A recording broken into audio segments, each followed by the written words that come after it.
mu isi y'ikoranabuhanga, mu isi aho buri kimwe cyose gisigaye gisa nkaho gitungura abantu, ariko kandi ikoranabuhanga aho rigeze nta na kimwe kidakorwa. Imodoka ziguruka mu kirere zirimo zirakorwa, hari n'izigenda mu nzira zitagira abapilote.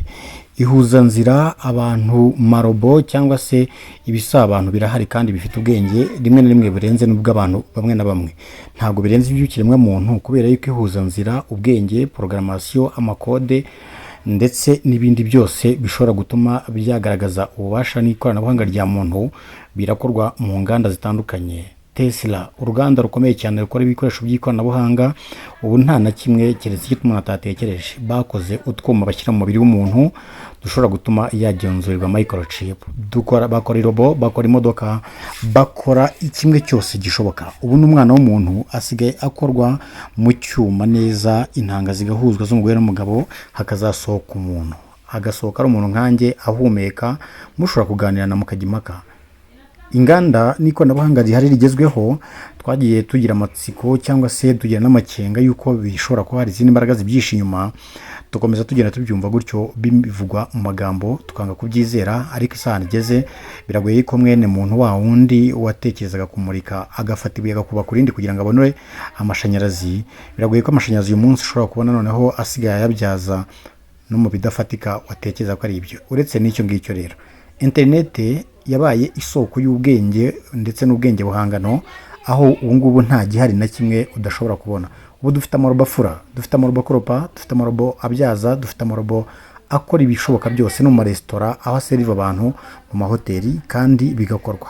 Leta z'Ubumwe za Amerika ni igihugu cy'igihangange kirazwi kuva mu myaka ya kera, aho cyagiye gikora ibitangaje cyane. Ubu ngubu rero ikoranabuhanga rigezweho mu minsi yashize nagira ngo nkwinjize mu isi igaragaza ibyari byihishe nyuma y'uko haje electronique isanzwe ingi y'amasemiconducteur n'amaconducteur ndetse n'amayizora mu myaka y'1800 bikozwe na Bell Laboratory.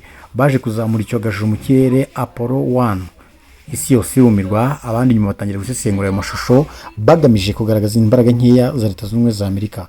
Batibira ntabwo ari byo babikora, ahubwo bafite agace k'ibanga bakoreramo ari amashusho, kubera yuko naho hagera bakayita yuko ari ibyo bakoreye ku kwezi. Ukwezi rero kwakomeje kuba ukwezi, ariko mu minsi yashize nabwo habonetse undi mushinga mushyashya, barazamuka bajya mu kirere. Abagabo babiri n'umugore umwe, umuzungu, umwirabura n'umugore. Ibyo rero byagaragaje ubuhanganyi bwa Leta z'Ubumwe za Amerika, ariko nanone twanze kuva ku izima, duhora twibaza ngo ese koko bura n'ubwenge bw'abanyamerika cyangwa hari ikindi kibyihishe inyuma. Ubu rero tugiye kwinjiza mu isi y'ubucukumbuzi, tukugeze muri zone 51, tukubwire bimwe mu minsi yashize Donald Trump yigeze gukoraho, akabwira abashinzwe amabanga ya Leta z'Ubumwe za Amerika ati igihe kirageze kugira ngo isi imenye imikoranire yacu n'ama aliens cyangwa se ibivejuru.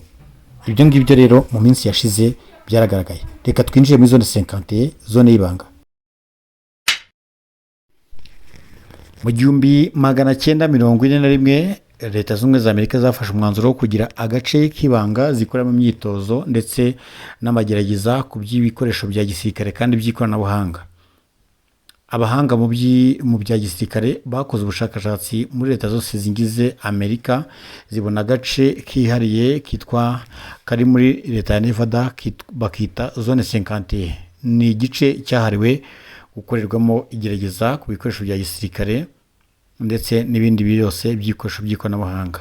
Ariko nyuma haze kuza andi makuru avuga yuko Leta z'Ubumwe za Amerika biciye mu bahanga mu by'ikoranabuhanga bafite uko bajya bahurira na zone n'aba aliens cyangwa se ibiremwa bituruka mu yindi si byitwa aliens, bakaganira bakagira ibyo bungurana ibitekerezo mu bijyanye n'ikoranabuhanga.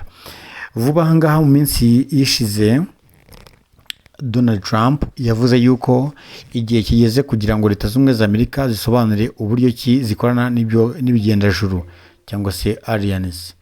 Aho rero niho abantu bahise bumirwa bavuga ati koko ryakoranabuhanga tujye tubona Leta z'Ubumwe za Amerika zibakaba zifite ikoranabuhanga riri hejuru cyane, byabyishwe inyuma koko na aliens. Abantu bashyiraho akabazo kandi baritonda baratuza.